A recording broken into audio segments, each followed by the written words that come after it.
Nesse episódio do Prosa e Lavoura vamos falar de manejos de pragas para diminuir perdas na produção agrícola. Eu sou o Thiago Strobel, sou gerente comercial da Strobel Sementes e vou conversar hoje com o professor e consultor Maurício Pazini sobre estratégias para garantir o controle dessas pragas. Seja muito bem-vindo, professor Maurício, obrigado por aceitar o nosso convite. E conta para quem está nos escutando e nos assistindo quem é o Maurício e como é a sua trajetória dentro do agronegócio. Bom, vamos lá. Bom, prazer estar aqui, Thiago. Eu sou Maurício Pazini, sou natural de Constantina, uma cidade do Alto Uruguai aí. E, enfim, desde a minha família, ela está no agro aí já há um bom tempo. De lá eu fui para a escola agrícola, depois fui para Santa Maria, fiz mestrado, doutorado lá.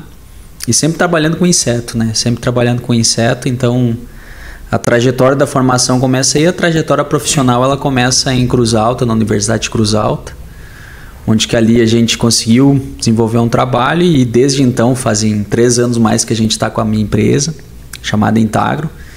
E aí a gente vem atuando a nível de Brasil, Argentina e Paraguai nessa parte aí de manejo de inseto praga, né? Então a gente tem rodado muitas áreas, muitos ambientes. Hoje a gente trabalha a nível de mentorias, a nível de treinamento, palestra, enfim.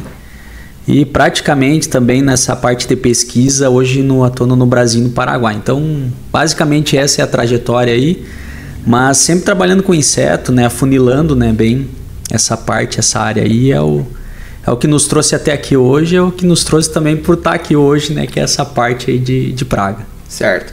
Mesmo com toda a evolução tecnológica no agronegócio, a cada safra a gente enfrenta novos desafios.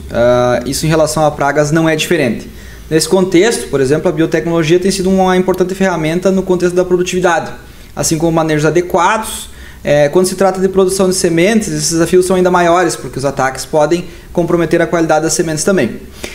Em suas consultorias em todo o Brasil e fora dele também, quais têm sido os maiores desafios das últimas safras, se tratando do controle de pragas nas lavouras, principalmente de lavouras de soja e trigo? Bom, na verdade o nosso grande desafio é entender essa variação que a gente está tendo ao longo do tempo no nosso ambiente, no nosso clima, né? Hoje, principalmente temperatura, ela tem sido um dos fatores que mais influencia, e temperatura no inverno é o que define muito da população de praga, e frequência de precipitação que vai definir população de praga lá para cima, ou seja, vamos pensar centro-oeste em diante. Então, talvez o nosso maior desafio hoje, pensando em pragas, tem sido muito essa ocorrência dos insetos e essa variação que eles estão tendo ao longo do tempo. Vamos citar um caso desse ano. Esse ano teve algumas regiões do Brasil que mosca branca só voltava a carregar a pessoa, né? Tamanha era a densidade populacional que tinha. E aí mas por que aconteceu essa alta infestação? Basicamente foi que nos períodos que a gente teria que geralmente ocorre em precipitação naqueles ambientes, não aconteceu. E aí favoreceu o primeiro fato, você ter um ambiente mais propício para ela, e outro fator que influenciou muito foi o escalonamento de semeadura. Então, se a gente vai analisar, no início talvez não tinha tanta densidade, mas a partir do momento que começou-se a colher soja, e aquela mosca branca que estava no ambiente, ela passou a se concentrar naqueles ambientes que tinha planta de soja, e aí sim culminou em alta infestação. Mas vamos voltar. Hoje, pensando em desafio, pensando em insetos praga, a primeira coisa é a gente tentar compreender um pouco melhor esse nosso clima, o nosso ambiente e a sua influência sobre ele. O segundo fator que ele influencia muito é a presença de planta. E a gente sabe que em função do clima, muitos anos a gente vai ter semeadoras mais cedo, semeadoras mais tardias, isso influenciando muito a ocorrência de inseto. Vamos citar o nosso exemplo, né? Esse ano a gente teve um inverno não tão rigoroso. A gente teve uma semana agora que foi rigorosa, com temperatura mais baixa, mas até então a gente estava em junho com 20 graus, 25 graus.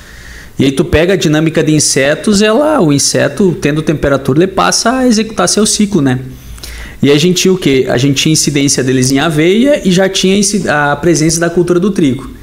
E aí tu pega uma semana de temperatura elevada, o pulgão aumenta muito a densidade, e esse pulgão que está adquirindo virose na cultura da aveia passa a migrar para a área de trigo, e aí influenciando sim também as manifestações dele na cultura. Mas em se tratando de insetos, hoje a gente pode elencar pelo menos 5 espécies assim que a gente vai ter problema. E quando tu fala em biotecnologia, hoje o inseto que vem desafiando a biotecnologia é a Spodoptera. A gente, em todo o Brasil que a gente vai, a gente tem encontrado ela. Nesses materiais mais modernos de soja piramidados, até você não encontra tanto quanto você encontra nos materiais genéticos de primeira geração. Então, o Spodoptera é um inseto que hoje vem desafiando essas biotecnologias. Só que o interessante da Spodoptera é que ela está presente no soja, está presente no milho, no milheto, no sudão, na aveia e também na cultura do trigo. Então, hoje, em se tratando de uma praga de sistema, o primeiro inseto que a gente destaca como desafio está sendo o Spodoptera. O segundo inseto que a gente destaca como desafio é o percevejo. E aí o percevejo, tanto na soja quanto no trigo, a gente tem o percevejo barriga verde, que esse é o cara que está ficando em praticamente todos os ambientes de cultivo. E um detalhe dele é que ele não é um percevejo de parte aérea, é um percevejo de solo. Então você não consegue visualizar muito bem ele. Já tu tem o percevejo marrom, mas ele está mais específico na cultura da soja. Um outro inseto que é desafio é trips. Se tu pegar hoje trips, ela praticamente tem todos os ambientes e até cita um caso. Essa semana em si eu estava no ambiente do Tocantins, onde que a gente tinha na cultura da soja trips como desafio, e depois eu fui num produtor de melancia que trips era o desafio dele também. Então a gente também começa a trabalhar com insetos que eles não estão mais numa cultura só, eles ficam no nosso sistema de cultivo. Mas para a gente iniciar, praticamente esses 3 organismos aí são os que têm nos desafiado bastante. Depois tu vai ter mosca branca lá para a cultura da soja, feijão, algodão. Tu vai ter a cigarrinha do milho na cultura do milho. Tu vai ter os pulgões que pode acontecer. Assim essas populações sempre vão variando e voltando. O que mais influencia, que nos desafia, é nós entender um pouco mais nosso ambiente, até para daqui a pouco começar a prever a ocorrência, né? Isso tem desafiado. Mas aos pouquinhos a gente vai trabalhando e vai tentando melhorar a nossa assertividade, né? O Brasil, um país que é um país de tamanho continental, né, com clima tropical, ele propicia muito, né, o desenvolvimento dessas pragas, né? O clima é favorável e elas acabam se desenvolvendo melhor, mais rapidamente, né? Fica muito mais intensivo a questão dessas pragas. Se a gente falando em termos de Brasil, né, que o Brasil é um país enorme, quanto que ele deixou de produzir em função dessas pragas, do ataque de pragas? Quanto que a gente consegue mensurar quanto que foi a perda em termos de, vamos dizer assim, mais soja, né, que é o nosso principal negócio aqui? Hoje assim, é difícil tu cravar, mas a gente já tem um norte bem definido. Muitas vezes, no manejo de organismos nocivos, e aí vamos pegar os 3 principais pilares. Tem um outro que está começando a ser muito mais falado, que é nematóide, mas pegando o pilar nematóide, planta daninha, doenças e insetos, a soma deles muitas vezes pode eliminar 100%, tá? Então isso é fato. Mas vamos pegar a fatia dos insetos, hoje pensando na cultura da soja. Se você não fez uma dessecação antecipada, trabalhando com inseticida, e você deixou aquela Spodoptera que estava numa cobertura de aveia, ou que estava, por exemplo, num trigo, essa Spodoptera passa a ter hábito de rosca, lá na cultura da soja. E aí tu está perdendo plantas de soja por metro quadrado. Então, uma Spodoptera ali brincando, ela vai te eliminar por metro quadrado de 1 a 5 plantas, dependendo da condição. Então aqui você já começa a mensurar que ali tu já tem um inseto que está já levando uma fatia do potencial produtivo. Então vamos dizer que um potencial ela nos tirou uns 5%. Vamos dizer que ela tirou 5% de estabelecimento. Essa Spodoptera depois ela vai para a flor. Por dia ela pode se alimentar de 3 a 5 flores. Então você já coloca mais uns 5% aí nessa perda. Aí essa Spodoptera vai para o canivete. Quando ela está no canivete ali, ela vai pelo menos eliminar de 3 canivetes a 4 canivetes por dia. Então mais uns 3, 4%. Vou dizer 5 para ficar mais fácil a nossa matemática.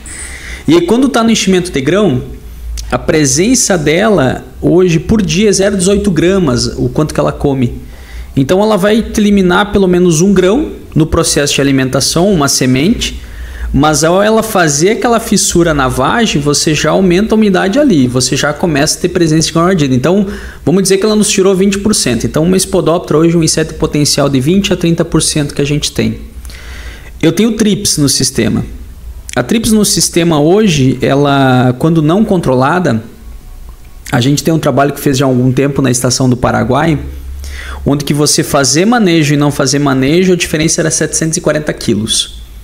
Então vamos mensurar que também é um inseto que vai tirar de 20% a 30%. É difícil, mas se eu pegar Spodoptera e pegar Thrips vai ser 60% de perda? Não.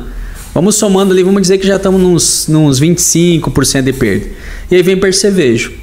Hoje tem um aspecto relevante de barriga verde que a gente não está mensurando muito, que é ele no início do desenvolvimento da soja, quando o soja está ali na fase de plântula, e aí ele está passando para V1, para V2, quando a base dessa planta de soja não está bem lignificada, esse barriga verde está indo fazer alimentação ali.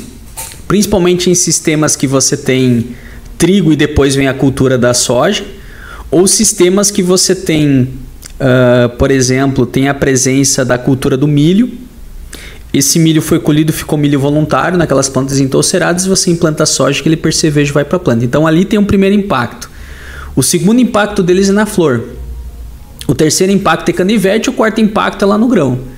Então, se a gente puder mensurar hoje pragas, insetos in situ, pode estabelecer que 30% eles podem estar levando o nosso potencial produtivo.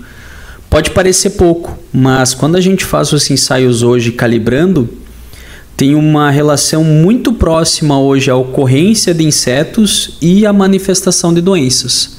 O inseto debilitando um pouco mais aquela planta, o inseto gerando lesões, para que torne aqueles patógenos mais fácil, como a gente fala, a contaminação deles, ou muitas vezes até fazendo com que a planta gaste muita energia para tentar se defender, para ir favorecendo muitas vezes o próprio patógeno. Então, se tu for somar hoje, o inseto, além do impacto direto, ele também tem um impacto indireto muito grande. Mas pensando na cultura da soja hoje, é muito importante mensurar essa lógica de inseto, e aí vamos trabalhar a questão de qualidade de semente. Naquele trabalho inicial que a gente fez de Thrips, a massa do grão era 0,15 gramas, onde que teve um impacto de Thrips. Onde a gente conseguiu controlar, a massa do grão é 0,17 gramas. Então esse 0,02 ali gramas, isso em qualidade de semente é muita coisa. É muita qualidade, é muito vigor que está em jogo. E isso, pelo menos, é um detalhe, mas a gente vê que hoje o inseto, a estratégia nossa dele e mitigar esses impactos é detalhe de manejo. É horário de aplicação, é boa tecnologia de aplicação, uma série de fatores além de bons ativos, e não deixar, muitas vezes, para matar por vingança o inseto, né? Porque quando ele se estabeleceu, a população elevada, e você foi querer fazer manejo de população está elevada, por mais que você tenha boas ferramentas, muitas vezes ele já estabeleceu o dano, né? Muitas vezes, né, naquela sintonia fina que a gente busca, buscando números como 100 sacos ou mais, às vezes um detalhe de manejo de controle de pragas, insetos especificamente, pode fazer a diferença total, né? Se tratando aí de tentar altas produtividades. Às vezes aquela uma Spodoptera que ficou por causa de um manejo não tão adequado, vamos dizer assim, ou que faltou um detalhe de qualidade de aplicação, enfim, pode fazer muita diferença, né? Antes a gente falou um pouco no nosso inverno, que ele foi um pouco mais quente num primeiro instante, e isso acelerou as pragas, apareceu realmente bastante pulgão no início, e eles começaram a atacar as lavouras de aveia e posterior trigo. Quais são os fatores que influenciam, né, que provocam a mudança no comportamento das pragas? Como que o clima, o que interfere no comportamento dessas pragas dentro dos ciclos das culturas? Hoje assim, praticamente esse inseto que a gente está convivendo na lavoura, ele já vem há alguns anos sendo selecionado, né? Então é aquele fato, né? Vamos pegar um exemplo de lagartas, né? Você tem uma lagarta que até então ela tinha uma distribuição no dossel vegetativo. Você fazia uma aplicação com aquele ativo naquela concentração, ela ia lá, fazia alimentação, o produto de contato contaminava ela e você eliminava aquelas que estavam expostas. Mas alguns indivíduos, devido ao seu comportamento, talvez estavam na base da planta. Outros indivíduos toleravam aquela grama de ativo que tinha sido implantada, e aquela população se selecionou. No segundo, no terceiro ano, retornando àquela prática e você selecionando aquelas populações, acabou que aquela estratégia que a gente fazia, ela já não era mais efetiva. E aí a gente passa a buscar um novo ativo, uma nova estratégia para tentar controlar esses insetos. Então, entrando na tua questão, a maioria dos insetos, eles são selecionados.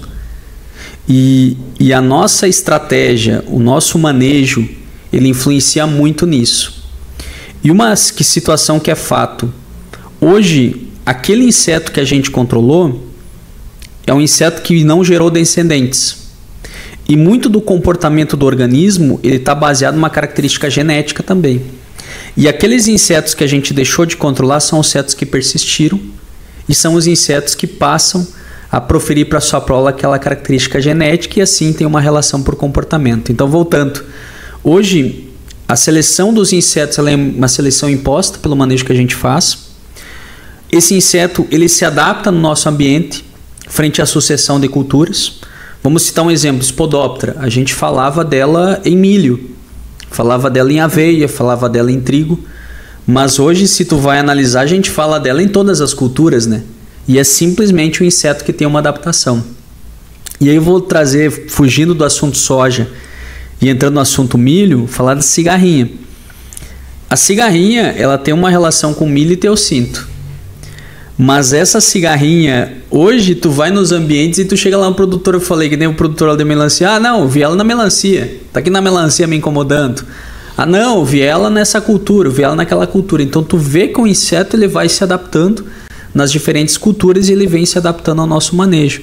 E esse nosso sistema, o que a gente tem hoje estabelecido, por mais que você trabalhe com mix de cultivos, por mais que você trabalhe com algumas estratégias, o inseto ele precisa de 3 coisas, 3 As: ambiente, alimento e abrigo. Toda vez que ele tiver isso, ele se situa e ele passa a persistir no ambiente. É bem difícil, né? Eles conseguem se adaptar a diversas situações, né? Os insetos são versáteis, nos desafiam o tempo inteiro. Falando sobre biotecnologia, né? Quais são os principais avanços hoje que contribuem na diminuição das perdas para as pragas, para os insetos pragas? Hoje a biotecnologia ela tem sido uma ferramenta que auxiliou muito a gente vencer alguns desafios, até para quem muitas vezes não entende muito do processo dela em relação ao inseto. A biotecnologia nada mais é do que um gene que é introduzido, que ele expressa uma proteína. E essa proteína ela tem uma capacidade inseticida, que quando o inseto ingere ela, lá no mesêntero do inseto, que seria o intestino médio, ela é ativada, e ao ser ativada, ela passa a causar uma disrupção daquelas membranas, eliminando o inseto. Então é dessa maneira com que a biotecnologia ela utiliza. Aí você passa a ter a primeira geração, que é necessariamente a expressão de uma proteína, e agora você tem as novas gerações, ou segunda geração, de que você tem a piramidação de genes, e você tem a expressão de mais de uma proteína ali. O que acontece no manejo de insetos? Principalmente em lagartas. Quando essa lagarta, tu tem a deposição do ovo pela mariposa, a primeira coisa que a lagarta faz, ela é ingerir a casca do ovo. A segunda coisa que a lagarta faz é começar a raspar aquela folha. A expressão de biotecnologia em plantas, ela propicia que aquele inseto, quando ele está num tamanho bem pequeno, faça sua alimentação e uma pequena quantidade de ativo já seja suficiente de eliminar o inseto. Então hoje, dentro do manejo integrado de pragas, a própria expressão gênica de proteínas que tem essa característica de inseticida, ela atua para nós como sendo um pilar, onde que a gente consegue, com essas estratégias ali, diminuir a ocorrência de alguns insetos. A gente sabe que, como há diferentes espécies, tu tem diferentes adaptações. Então, até um dos insetos que vem desafiando as biotecnologias nos últimos anos é a questão de Spodoptera. Ela tem desafiado, é um comportamento dela, é uma adaptação dela. A gente sabe de alguns locais do Brasil que hoje, independente da biotecnologia, e não só buscando soja, mas buscando culturas como algodão e culturas como milho, independente da biotecnologia, ela está acontecendo. Muitas vezes a biotecnologia não está sendo expressa na planta, mas a gente tem visto que, voltando para os nossos ambientes hoje de produção, ela entra como mais um pilar, e muitas vezes naqueles ambientes que o produtor sabe que tem um histórico de alta infestação de lagartas, que ele não vem utilizando a ferramenta, lembre-se que no manejo integrado de praga, quanto mais ferramenta a gente utilizar, melhor. Ela passa a ser uma estratégia muitas para a gente posicionar nesses locais. Mas voltando, é uma ferramenta de soma, auxilia muito nas nossas estratégias, ajuda sempre a manter a população baixa. Professor, você falou bastante em Spodoptera. Algumas outras lagartas também têm expressado algum tipo de resistência ou especificamente essa praga que tem mais desafiado a biotecnologia? Hoje assim, a Spodoptera em si tem desafiado porque ela não desafia só a biotecnologia, ela desafia também os produtos e os ativos que a gente utiliza. Então hoje, por mais que você tenha diferentes ferramentas, até alguns anos atrás, a gente pegava aquelas lagartas grandes, criadas a Todd, tu fazia uma aplicação, tu eliminava tranquilamente, né? Hoje, lagartas que muitas vezes passam da ponta do dedo, que seriam lagartas quarto instar, já são lagartas difíceis de controlar pensando nela. E aí muitas vezes tu não pode só se basear numa ferramenta química, não pode só se basear em biotecnologia, tu vai ter que trabalhar com um vírus, que é uma alternativa que tem trazido muito benefício, até para somar nesse manejo que a gente faz de Spodoptera. Mas não é só ela, como tu bem falou. Hoje, dentro do complexo de Spodoptera, a gente tem a Frugiperda, que é a mais comum, mas tu tem a Álbula, tu tem a Cosmioides e a Eridânia. Essas 3 espécies, elas vão variar um pouquinho em função da biotecnologia. Mas assim, o manejo delas em si é muito fácil. Basta você pegar ela início de infestação. Quando a gente vai para a lagarta da soja em si, anticárcia, essa daí é tranquila. Essa daí tá de boa, tá de boa.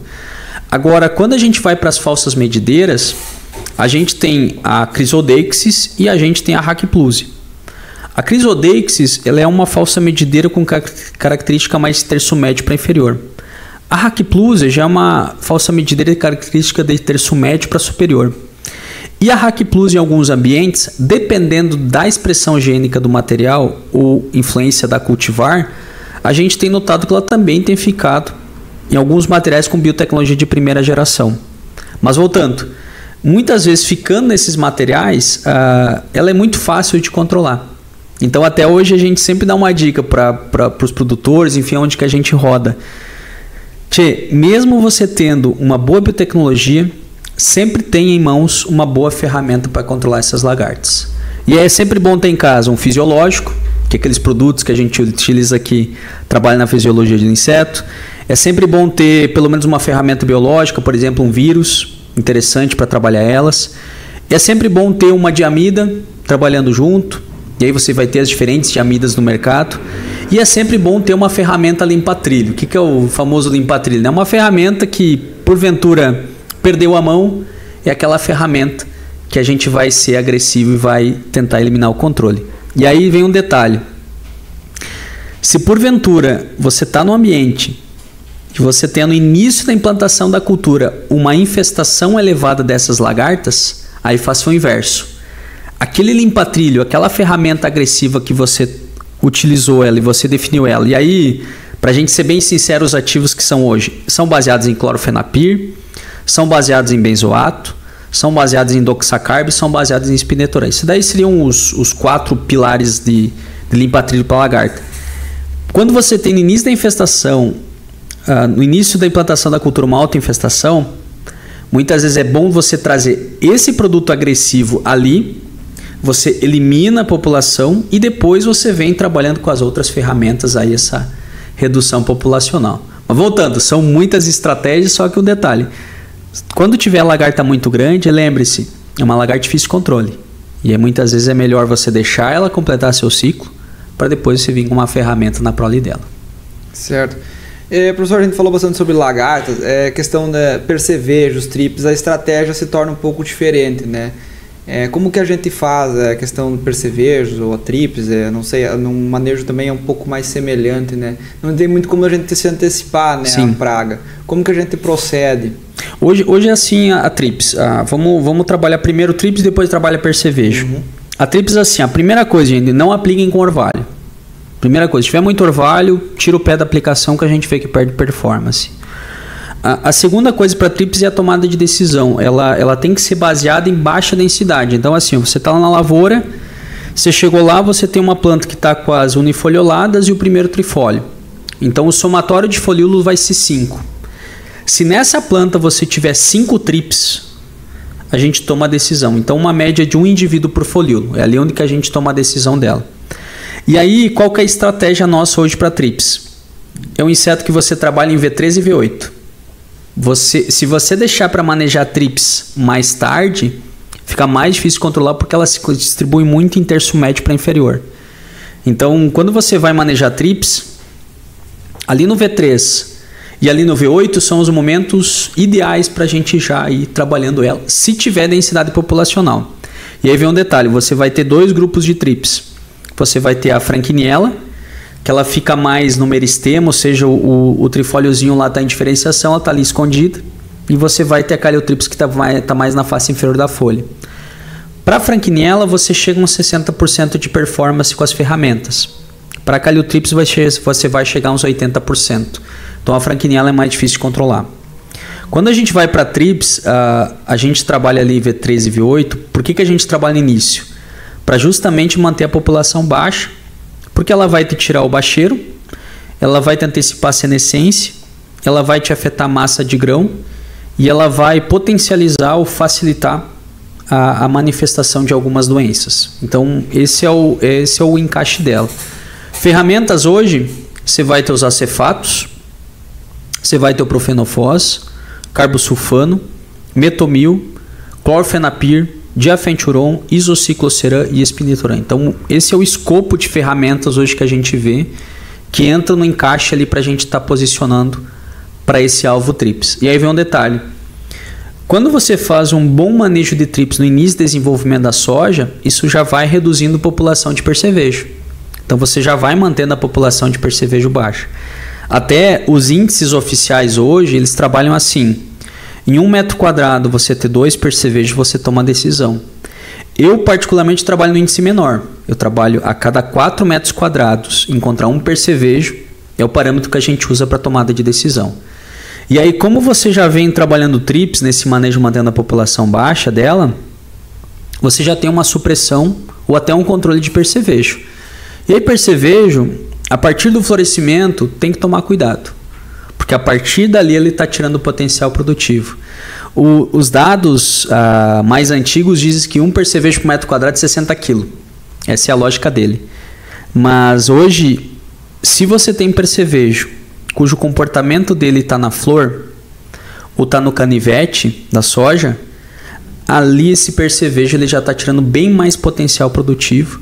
E muitas vezes um percevejo ali ele pode ser representativo a 120 ou até 180 quilos por percevejo que eu tenho por metro quadrado. Então, o que a gente fala? Hoje a estratégia de TRIPS auxilia ele e o percevejo, a partir do momento que você tem da presença dele, vem mantendo a população baixa. Não deixe estourar a população. O horário de aplicação para ele é muito difícil, mas eu particularmente sou mais noturno para ele, noites quentes.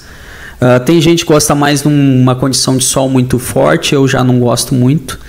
Eu gosto também de trabalhar ele pós-precipitação ou dias com nebulosidade. São essas condições para pegar o percevejo exposto. Mas voltando, a gente busca muito percevejo marrom.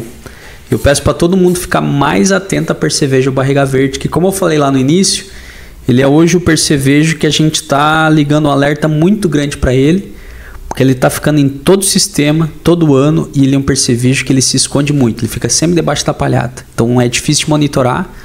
E aí um manejo bem executado de TRIPS no início, e depois uma manutenção de população baixa que vem, já vai auxiliar muito em manter baixa essa população das duas espécies, seja marrom, seja barriga verde também. Antes o senhor citou um dado em relação a TRIPS e a perda de qualidade de sementes de soja. A gente sabe que além da TRIPS, percevejo também pode ser um inseto que influencia na qualidade. Quais as pragas, se tem outras, que influenciam na qualidade da semente de soja? Como que elas fazem isso? Como que é o processo? Hoje assim, a TRIPS, como a gente falou, esse efeito que ela causa na folha ali, ela reduz a eficiência fotossintética da planta. Devido à raspagem, a planta ela demora mais para recuperar a sua turgescência. Se a raspagem é muito intensa, ela altera o pH da folha, promovendo muita presença de ácido abscísico e fazendo muitas vezes até abortamento daqueles trifólios. Então, basicamente, o efeito de TRIPS ela é um efeito em massa de grão. Já o percevejo é assim, para semente, um percevejo por dia são 4 picadas de prova para uma de alimentação. Então, por dia, como é 2 movimentos alimentar, você perde 10 sementes. E percevejo, vocês sabem que é um efeito direto, né? Então, percevejo a gente já tem definido. Mas que outras pragas podem impactar? Spodoptera, hoje é um inseto que muitas vezes uma pequena alimentação ali na vagem, você já tem a perda dessa vagem em função da presença dela. E aí você perde, não necessariamente qualidade, mas você perde o produto final. Você tem as vaquinhas, e aí é bem distinto no Brasil, né? Você tem umas regiões que está acontecendo mais diabrótica, outras regiões está acontecendo mais serotoma. Ambas, dependendo do material, elas estão indo justamente para a vagem. E aí o que ela faz? Ela faz uma alimentação na vagem, também cai vagem no chão. Ou você perde parte dela. Muitas vezes você tem o indiamin, que a gente deixa de lado e coisa, mas às vezes as larvas e os adultos estão subindo a planta. Alguma situação está tendo gafanhotos que estão acontecendo. Outras situações a gente tem cascudinho que está acontecendo lá também. E aí a gente começa a citar outras espécies que tem um efeito indireto, muitas vezes mosca branca. Essa safra aconteceu muito, pega materiais ali com 0,20 gramas, 0,21 gramas a massa do grão, eles vindo para 0,15, 0,16 gramas em função do ataque de mosca branca também, que estava afetando ali. E voltando, hoje há muitos insetos que podem acontecer, que eles podem estar tirando esse potencial de produtivo, mas em se tratando de qualidade de semente, o cuidado ele é muito maior. Porque qualquer inseto ali, muitas vezes é uma lesão, já afeta muito a qualidade final. E é um detalhe, hoje, voltando, é um detalhezinho ali de 0,01 grama, já é muita coisa no processo final, né? Sempre na produção de sementes os detalhes são extremamente importantes, principalmente se tratando de qualidade, né? Para a gente poder entregar um produto final da melhor forma possível. Em relação às novas ferramentas de controle de pragas, o que as pesquisas mostram, como que o manejo integrado de químico com biológico pode apresentar bons resultados na questão do controle dos insetos nas lavouras? Hoje o manejo, vamos dizer que o manejo químico, ele foi muito bem utilizado nesses últimos anos. A gente sabe que as ferramentas vão sendo desenvolvidas, mas a gente vê que hoje o novo é buscar todas as ferramentas e somar ferramentas. A cultura do milho nos ensinou muito isso com a cigarrinha, onde que a gente vê que hoje o manejo de cigarrinha ele é baseado na soma de ferramenta química e biológica para ter um resultado final interessante. Quando a gente vai para a cultura da soja, eu vejo que isso está começando a ser também implantado. Já tem locais quando o pessoal já é pioneiro, que já utiliza há muito tempo a ferramenta biológica associada à química, e a gente sabe que outros locais eles vão ir gradativamente nessa lógica. Falando em inovação hoje, inseticidas, nos últimos anos, eu acredito, nos próximos anos, eu acredito que a gente vai ter boas inovações pensando em ferramenta química. As empresas hoje, elas visam muito, na inovação delas, trabalhar com ferramentas mais sustentáveis, no sentido de uma pequena quantidade de ativo, ele conseguir eliminar isso afetando não só a questão do manejo da lavoura, mas também afetando a questão ambiental, ou seja, ferramentas mais sustentáveis. Quando a gente vem para a ferramenta biológica, vou citar um exemplo de fungos, né? Fungos no início, quando você usava na lavoura, vinha o fungo em pó mesmo, só esporo. O esporo não tem interação com água. Então o que acontecia? Você já tinha uma dificuldade do uso da ferramenta. Depois você começou a evoluir as formulações até chegar nas que a gente tem hoje. Então, em se tratando de tecnologia, as ferramentas biológicas que a gente tem, elas evoluíram muito em termos de formulação, e os institutos de pesquisa, universidades, buscaram muitas cepas novas. Então hoje você tem desde boas formulações quanto cepas novas, e isso melhorando muito a qualidade de ferramenta que a gente utiliza. Só que aí vem um problema muito grande, que é até um pouco psicológico das pessoas. A gente é muito imediatista em tudo. E a ferramenta biológica ela é uma ferramenta que você trabalha sempre a longo prazo.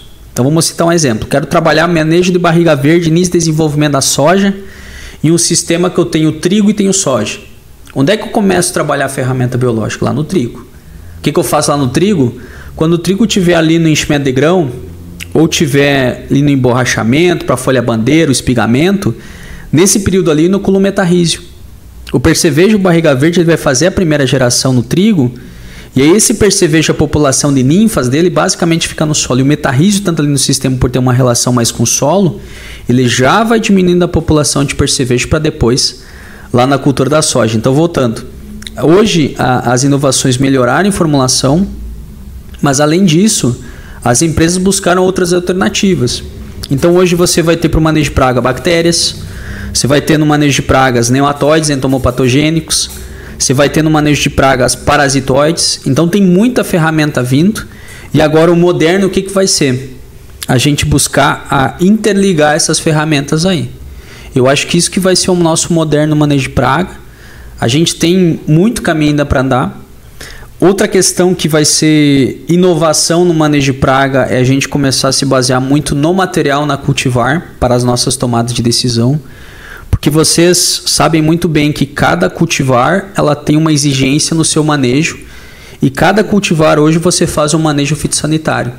E isso para inseto também vai ser válido. Então as inovações nossas elas vão estar nas misturas, em associar as diferentes ferramentas, mas sempre baseado numa cultivar para a nossa tomada de decisão. Certo. Enquanto pesquisador, como que você vê o futuro do controle de pragas? A gente falou um pouco sobre o biológico, sobre a integração. Como que você vê o futuro daqui para frente? Como que vai ser o controle? Eu vejo assim, muitas vezes, e aí não querendo bater de frente com as tecnologias, eu acredito muito que o moderno vai ser a gente voltar a fazer o básico, sabe? Porque muitas vezes a gente está muito preocupado com a última inovação. Enfim, isso nos ajuda. Hoje a gente sabe que tem robôs, a gente sabe que tem muita coisa aí no campo, mas nada substitui o nosso olhar na lavoura. Isso nada substitui. Tu ir lá, tu ir bater pano. Até muitas vezes se discute o pano de batida, né? Porque o pano de batida ele passa a ser muito mecânico. Tu avalia pontos e pontos na lavoura, e tu esquece de pegar 2 pedaços de madeira, abrir o dossel vegetativo e ver se tem trips, ver se tem mosca branca, ver se tem início de população de lagarto, de percevejo na base da planta. Então acho que o moderno no manejo de pragas vai ser a gente voltar a fazer ações básicas, que é olhar a lavoura e em função disso observar mais. Muitas vezes a gente deixa de observar comportamento de inseto. E às vezes o próprio inseto, numa ressonância, numa frequência de equipamento, ele já em função disso ele pode estar mudando seu comportamento também. Isso a gente até tem umas brincadeiras nos vídeos que a gente fez em algumas áreas onde tu tinha Spodoptera muito ativa, e a tua ia lá, que nem eu e você estamos aqui conversando, parece que ela parava para escutar, né? Aí a gente dá um grito, ela se joga no chão. Sei que é meio louco isso daí, mas é algo que a gente vê que o inseto ele muda o seu comportamento, né? Então, primeira coisa, o moderno vai ser a gente voltar a fazer questões básicas. Com relação à nossa tomada de decisão, por mais que a gente tenha institutos que pesquisem isso há muitos anos, a gente tem uma frase que é assim, se tudo que a gente fizesse fosse certo, a gente não teria problema. Então é sinal que tem muito espaço para a gente melhorar. E no manejo de praga, isso é válido. Então tem muito espaço para a gente melhorar no manejo de praga.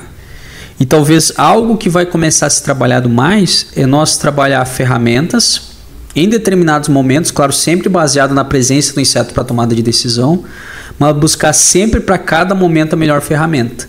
E não deixar para fazer as melhores estratégias lá no final quando a soja está senescendo. E sim trabalhar cada vez mais cedo na manutenção de população baixa. Eu, particularmente no meu trabalho de mentoria, hoje a gente faz mentoria para produtores, faz para cooperativa, faz para revenda, faz para consultores. No nosso trabalho de mentoria, o que a gente tem feito? A gente tem trazido as melhores ferramentas, as melhores estratégias no início. Perfeito, elas estão ali definidas. Usa se tem, se não tiver, segue o baile. Mas a gente tem visto que todos os locais que a gente tem feito isso, lá no final tem dado mais resultado. E aí, o que a gente está buscando hoje é ROI, é retorno sobre investimento. Então, toda ferramenta que a gente for utilizar na lavoura, ela tem que dar liquidez, ela tem que dar dinheiro. E essa ferramenta é eficiente, quando ela sobra, faz sobrar para nós mais recursos. Então, é isso que a gente está buscando. Eu acho que essas são as inovações que se tem, porque Tecnologia, programa, chat GPT, tudo isso daí, cara, nada vai substituir a nossa presença no campo para tomada de decisão. Na agricultura ela é muito dinâmica, né? E as pragas estão se adaptando o tempo inteiro, então acho que nada substitui a agronomia efetiva da gente estar observando o comportamento, tanto de pragas quanto doenças, plantas daninhas, enfim, para a gente tomar a decisão, né? Porque não existe uma fórmula mágica na agronomia, na agricultura que faça com que a gente acerte uma safra inteira, né? Muitas vezes a gente tem que ter correções de curso, e isso é perfeitamente normal numa fábrica de céu aberto, onde as pragas estão nos desafiando o tempo inteiro. Eu queria abrir aqui, para o senhor fazer as suas considerações finais, o que o senhor quiser acrescentar mais alguma coisa. Não, acho que só agradeço a oportunidade, foi um prazer estar aqui. Agradecer a Sementes Strobel, até eu falava, né, quando a gente foi convidado para cá, para a gente é um prazer estar aqui, porque quando eu estive na universidade, a Sementes Strobel ajudou muito o nosso projeto lá. Então, uma maneira da gente retribuir estar aqui, participando, e já parabenizar, porque hoje informação é difícil, então vocês também estão fazendo um trabalho de levar a informação para a turma, então só agradecer a oportunidade de estar aqui, enfim, e daqui a pouco para as próximas aí também, talvez trazendo outros temas aí para a gente estar discutindo. Em nome da Strobel Sementes, a gente agradece a presença do professor Maurício Pazini e estamos concluindo mais um episódio do podcast Prosa de Lavoura.